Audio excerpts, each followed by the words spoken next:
Good morning, good afternoon, good evening, wherever in the world you might be. I am Nicole BC, and you know everything.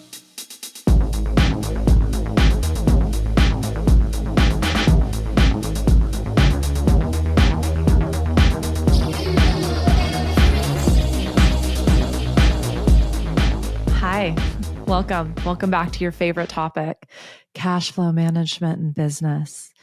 I know it's like watching paint dry. Sounds so exciting, but some might say that it's kind of the definition in business. I disagree. I have said before, after working with, quite honestly, thousands of creatives and entrepreneurs, people that are willing to take an idea and actually give it some physical structure in this world. And that might be a song or a sonnet or a service or a more tangible physical experience like a product or even, a physical space.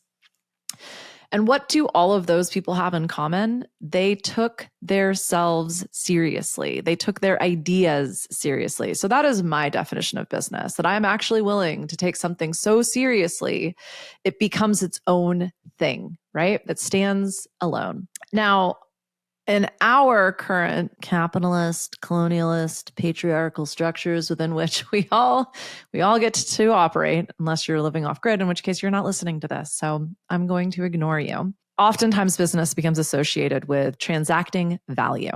So we are exchanging something. I am giving you my idea. You are giving me your time. I am giving you my expertise. You are giving me your hard-earned cash dollar bills. Now, I'm not going to get into the structure of money, the perception of value much, but the point being, we use money to help us measure the value of this exchange. So you have a concept of what money means to you and how much it's worth to you, as do I. I also have an understanding of how much time and energy it has taken me to get to this point so that I can now exchange value with you. So I've got something you want, you have a problem you need solved, we can make a deal, right? So many of the people that I get to work with created accidental success. They had an idea, they saw a problem, they brought those two things together, and suddenly they're being forced to take it more seriously than ever before. There's a lot of people out there that have fabulous ideas that aren't going to take them that seriously. There's a lot of people out there that have created so much success that they intrinsically built this sort of structures and systems in place to support them. And then there's this slice of the pie that I get served day in and day out. And those are the people that haven't quite figured out the systems and the structures because they didn't really plan on the success. And despite how seriously they took their ideas and themselves, they find themselves in a place where things seem to be a little bit fucking crazy. And depending on where you are in the world right now, it's probably felt crazier than ever. I had this conversation quite a bit, not just recently in the last week or so, which is typically where a lot of these episodes come from, but like since the beginning of this particular year. So again, depending on when you're tuning in, it's 2024, spring, it's March in the Northern Hemisphere. It's spring, it's probably March everywhere.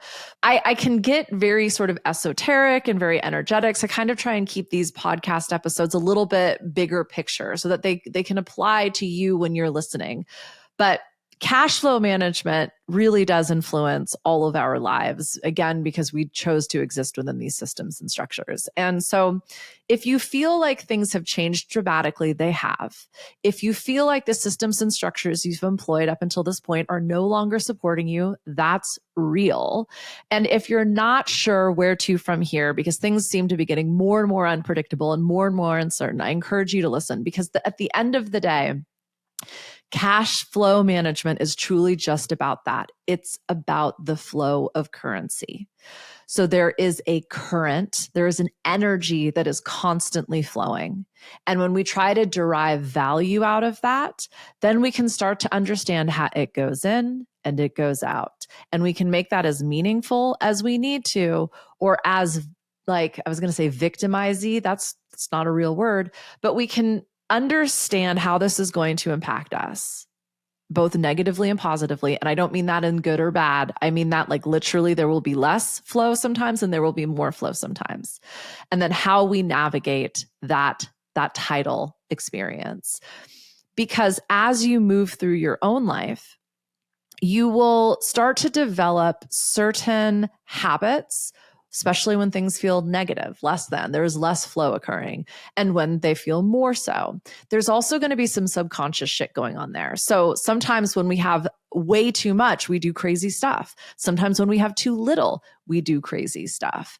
And when we start to witness our own reactions and subconscious response to this currency flow, that's when we can very purposefully course correct. We can pull out the map and go, okay, like I see these patterns now, the weather patterns, the tidal patterns. I see the destination that I'm trying to go. I'm going to implement some different strategies here. So if you are freaking out because of the future, because of the numbers, if the stories and interpretations and maps that you used in the past don't seem to be getting you to where you want to go now, welcome to this current experience. You are not alone. So I created this particular episode to help you step into a level of planning, of systemizing, of supporting yourself in this new game that we're all playing together. And I truly believe you can create whatever you want. You can have it all. You just need the right map, right? So I understand it's scary right now. It feels like we are in the middle of a shit storm. There is no calm in this chaos. And so not only am I standing shoulder to shoulder in solidarity with you, as I always do my best to do, and I am, even if you can't tell, you can't feel me, see me, whatever, I'm here. I'm also experiencing this. That's why I wanted to create this episode, because what I have discovered in my 25, 30 years of entrepreneurship and service and wealth creation is that I have some pretty basic strategies that I think can apply to anyone, anywhere, anytime to enable you to create the success that you desire, no matter where you are at. So I get that when contraction occurs, it is really scary. And I feel what happens when those numbers are less than and they don't add up to our existing circumstances, let alone what we're trying to create. And I feel that gut punch when something you thought was going to occur or has come through doesn't, and then you add on to it something you didn't expect, demanding even more. It feels like we're sinking, right? Rather than sailing. It might even feel like you've already capsized. So let's be very fucking real, okay? It's that fear that we are going to capsize and sink, that we are going to find ourselves on the bottom of the depths of despair and we're drowning. And making decisions from that place is not going to be the lifeline that you're looking for. And in fact, it demands a completely different strategy. So when you feel yourself sinking, when you start to let the stories scare you so much it feels impossible, it is time to call it what it is. The opportunity to create a different way of doing. So some of the previous advice that I have given is, you need your emergency fund, you need your fuck you fund, you need your goals, you need to do profit first, you need to understand money in, money out. Cool. But what we're going to talk about today is truly what happens when it feels like all of that stuff has left you in the lurch, right? Like you did it all right. And yet still you find yourself potentially getting into big debt, potentially losing resources, people, plans that you had thought were going to support you. So clear the drawing board, my friend, and just look at your numbers. And if that scares you, the reason why is you don't know what they look like. And even if they're worse than you can possibly imagine, I promise you, you will feel better once you know. And that avoidance is keeping you from taking the next step. So what can you do to resource yourself? Do you need to call a friend? Do you need to join some sort of support group? Call your banker, call a mortgage broker, call your debtors. Like just picking up the phone and literally just close your eyes and hit a contact and let that person know what's going on with you. Release that energy. Recognize that fear for what it is, that avoidance for what it is. It's trying to keep you safe and it is giving you permission to do nothing. So pretend that all you have to do is take one step. It almost doesn't matter what that step is, but you're going to take one step towards informing yourself of what this situation is right now. By just simply acknowledging the energy for what it is, you jump yourself up to that level 3 space, recognizing I am in complete despair and avoidance, and I'm not doing anything, which will change nothing. I acknowledge that. I want change. What's one thing I can do right now in this moment? There are so many resources out there. There are so many plans and structures. You can download them all from the internet. I'll give you a few at the end of this and throughout, but there is plenty of help. Okay. So help yourself and you will feel better. Even if it's just printing out your bank statements, printing out your credit card statements, printing out your bills, printing out, like just print the pieces of paper. You don't even have to do anything with them. And notice how that feels. When we get to that final number of what is happening immediately, next week, next month, then you can start to take action towards it. Okay.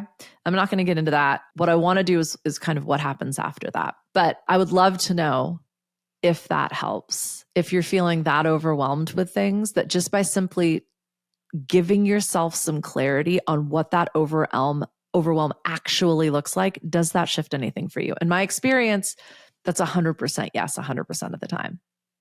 Because it's that not knowing that freaks us out. The knowing is level 3. And then from there, we have choices.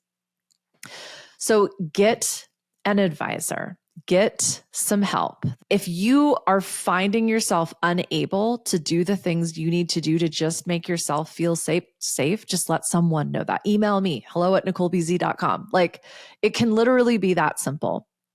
But there's only one way to find out.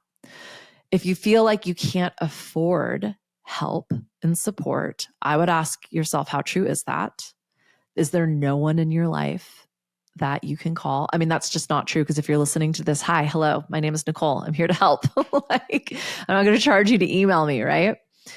But there is plenty of free advice like this podcast, but I mean, get on freaking YouTube, man. Like, there are frameworks, there are systems, there are apps. Like, you can automate that shit right now.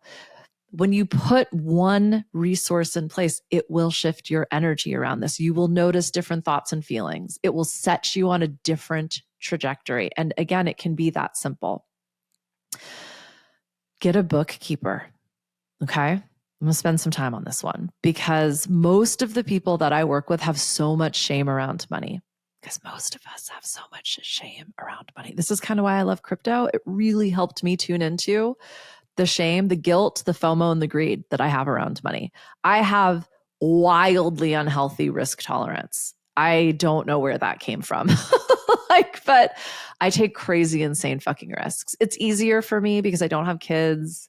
I've achieved my big financial goals. I've got security in terms of, property and multiple streams of income. Sure. I also respond really well to like freaking the fuck out of myself when it comes to, especially to financial risks. So I don't know. Those are my secrets to success. It's going to be really different for you. But if you aren't looking at your money regularly, just accept that about yourself. Just recognize, I don't like knowing about this shit. I am not going to take action on this. I'm never going to be the person that works to a budget. I'm never going to do my books and accounting every month.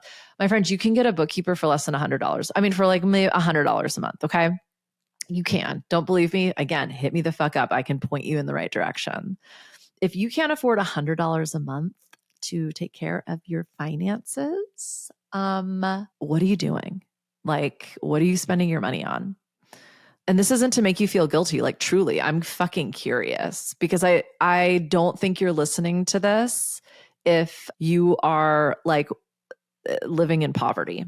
I mean, you're watching this and listening to this on some piece of technology that suggests you probably have $100 a month to spend on your books, if you truly want to create that success and wealth that you're talking about. So, like, let me slap you across the face a few times. I mean, even if that bookkeeper is a piece of accounting software that you're using and you connect your bank accounts to it, you start tracking your expenses and your finances and things of that nature, like that counts. But you can also get a human to pop in. Sometimes it's only once every 3 months. But they will hold you accountable in a way that you are not for yourself. That's it. That's all you're not doing. And it's not that big of a fucking deal. There's so much shit I don't do. I talked about bookkeeping for like 3 years. Like, it is important to recognize what you're going to do and what you're not, and let yourself off the fucking hook. You did not sign up for this to be the bookkeeper. That's why you're not doing it. So let something and someone else do it for you. That's it. I have a lot of people hit me up for mentorship and guidance, and then I never hear from them again. As you know, I volunteer for SCORE, and they have one session, and I like to think it's because they got everything they needed out of that session. But I think the reality of it is they're not ready to make the changes that they talk about wanting in order to get to the place they want to be. And that's okay. That is so okay. When you give yourself permission to just be where you're at, that will also shift everything. There's a book I am not a huge fan of, but it has a really interesting way of approaching this. It's called Existential Kink. And what it does is it actually says, like, you're getting off on where you're at right now. You are getting off on this repetitive pattern. You're getting off on the feeling of poor me, I can't ... And I don't say that to be blamey, shamey, namey. I'm just saying, when you give yourself permission, or as Existential Kink would suggest, when you actually get off on the fact that you fucking love this, it'll change the way you're approaching it. And if you say, you know what, I'm going to cancel my gym membership and my Netflix subscription, I'm going to go out to dinner once a month instead of every week, or whatever it is. Like, you find that $100 in your experience, and you just pay for a bookkeeper, and you start to get that clarity that we talked about in the first step, that you can just look at your numbers and things are getting paid, and invoices are getting sent out. It'll shift everything. Okay. Now, here's the part where I talk about some things I have. So, Psychic Profit Squad. I created that power hour, 1 hour a month, to give you transparency. Now that I've been doing it for an entire year, you can sign up for it for less than $100. And every month there's an hour for you to tune into your finances with me. And anyone else who joined in on that call, energetically speaking. And I continue to do those live. So if you want some accountability, if you want to join me and look at your income and look at your expenses every fucking month, it's from the previous month. So we're not reinventing the wheel here. We're just looking at what happens safely, securely. I'll be there with you. I'll hold your fucking hand. You can't. Okay. That's why I created that, because every person I've ever worked with in my entire career since I was 16 years old doesn't do this regularly. And then they feel shame around it. And then that detracts from their bandwidth to be effective. And then they make poor financial choices and decisions. And then it perpetuates. The people who are successful, they look at their numbers, because you know what happens? When you look at your numbers regularly, like an hour once a month, you start to realize sometimes you're flush, sometimes you're fallow. Like, sometimes the money's in and sometimes the money's out. And you know what? That's fucking normal, because that's cash flow. All of my product-based businesses, they have buying seasons. Sometimes that means they spend a third to half of their income, their revenue, on purchasing, which means that for a month or two, they are withdrawn. They have negative cash. But here's the thing, they don't look at their bank account that's negative, sometimes 5 figures, and go, oh my God, I'm a failure. I'm destined to lose forever. They go, oh yeah, it's February. And in August of the year previous, when they ran all their end of summer flash sales to clear their inventory so that they could buy a bunch of Christmas stock, they remembered, I need to leave some money in my account for February so that I can pay my bills, so that when I withdraw my account to purchase all of my summer of next season and potentially even holiday season materials, I'm good, right? Like, that's the money in, the money out. And I didn't actually touch on this in that seasonal episode, the Spring is Sprung episode, but this is what I mean by, in a winter, you're prepping for summer. when we know things are slow, we create the structures to support us so that when things are fucking crazy, we have the resources. That's what happens with cash flow as well. That's why we have an emergency fund. That's for the things we don't know are coming. But then we also just have our cash flow management. I know it costs, let's say it's, $3,000 to run my business. I also know I need another $5,000 to pay my people, which means I need $8,000 minimum in my account outside of an extra, say, 24,000 or like 88,000 in savings so that my business can survive for 6 months, despite, let's say I bump my head and I can't work for a few months. And then I have the running costs of my business. And then I have the salaries within my business. And I know that shit because I look at it every month. It's not mental gymnastics for me to, like, the amount of times I ask people, well, how much do you need to keep your business going? They're like, no, $3,000, software, rent, utilities, gas, client expenses, travel. And I know that because I look at it, not because I'm a fucking genius and not because I'm better than you at money. Anything you look at over and over and over again, you will start to remember. That's why you have watch lists in investing. It's because I don't know what that particular stock or token is worth, but I do if I look at it every day for a couple weeks. I know what its fluctuations are. I know when a good time to get in is, and I know when it's a good time to get out. Okay. Release your shame around money. That's all I'm trying to say. And that's going to look different for you than it is for me. But the way I release shame is first to acknowledge that I have it. And then I kind of play with it and I make fun of myself for it. And then I put the steps in place to hold me accountable. So when that shame shows up, I still step it out and get to the other side of it. And then I can make some really cool decisions around what we're going to do here in this moment. The next step is just understand your cash flow. When does money come in? When does money go out? This is why you want to talk to all of your debtors and vendors and say, can I have all of my bills come in on the same day? And then you should set that day up for a week or two out of when all of your money comes in. So you invoice, let's say at the beginning of the month, or your paycheck comes in at the beginning of the month, or your ACH payments come in at the beginning of the month. Or maybe you have one of those businesses that you make money every single freaking day. Are you reconciling every day? Are you putting that money in your cash in account? Is that where all of your expenses come out? Listen to the Profit First episode if this is a lot, but you have your money in space and timing, and then you have your money out spaces and timing. Money in, money out. Tide comes in, tide goes out. It doesn't mean anything. It's literally nature, right? It's the flow of the currents around you. And then the final boss levels to really understand the value of your cash flow. And this is going to look different for everybody. The stories you're telling yourself, the prices you're charging.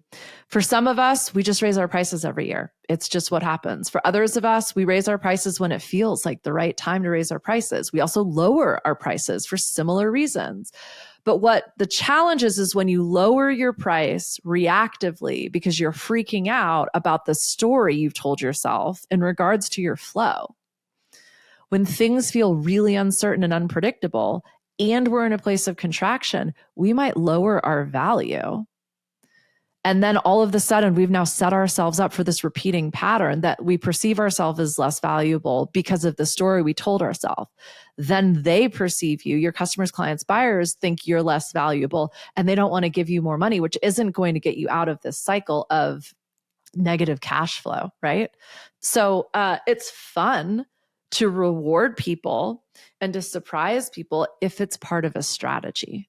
We are getting, people will price higher and then put a discount. We will reward people. The amount of times I get a text message or an email saying, hey, haven't heard back from you. You get 30% off now. And I've already purchased in full. And now I'm fucking dirty on the fact that you're offering a lower price to try and incentivize me to buy rather than rewarding me for having already bought, makes me bonkers. And believe me, my friend, I say something about it. I talk to other service providers and business owners that think that's so much fun. And people should take so much pride in the fact that they paid full price and that they had the ability and agency to do so. And they're right too. You know what the difference is? The energy. And that's it. So I get to work with people who I feel like price and reward accordingly, as do you. And then you get to live your life in those values as well. I talked a little bit about money values. Well, I mean, I've talked a lot about money values, but I'm going to talk just a little bit about it right now.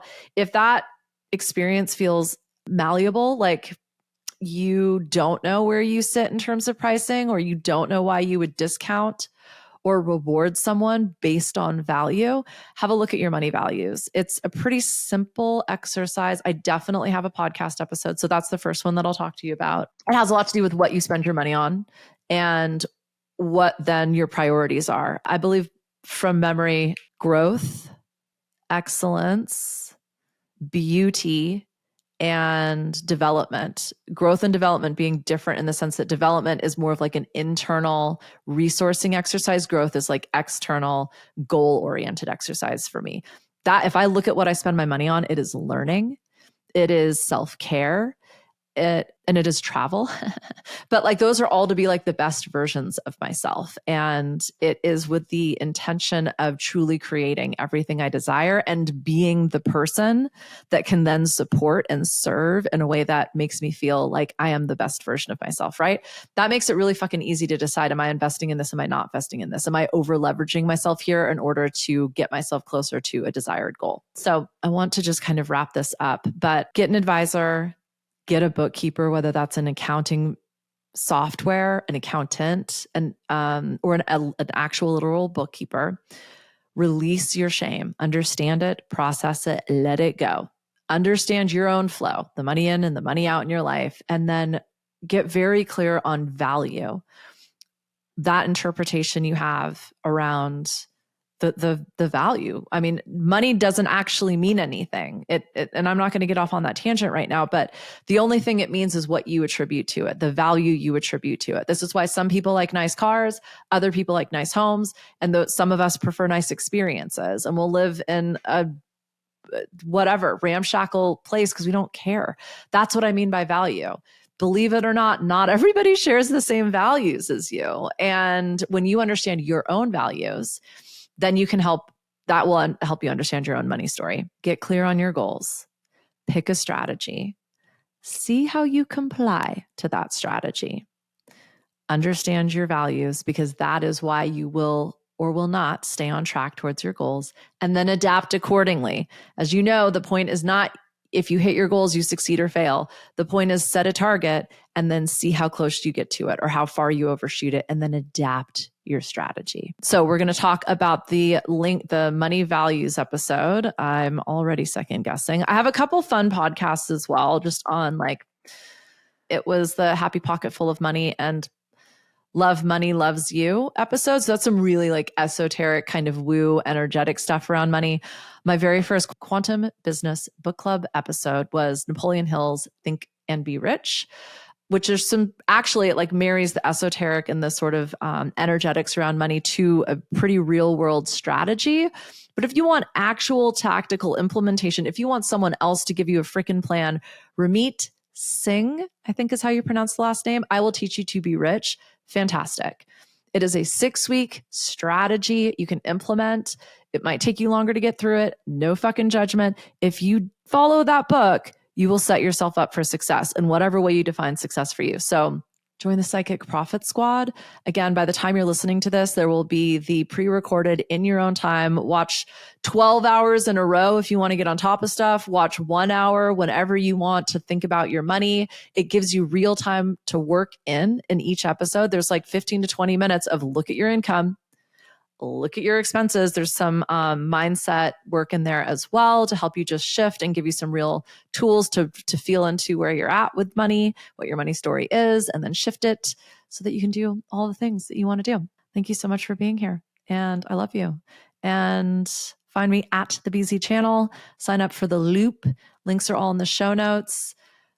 There's some significant resources in the Anti-Business School Psychic Profit Squad. Psychic Profit Squad is actually a part of the Anti-Business School. So if you just want to go all in, there's a whole module in there on financial freedom. So yeah, let me know how I can support you. I love you. Thank you. Bye.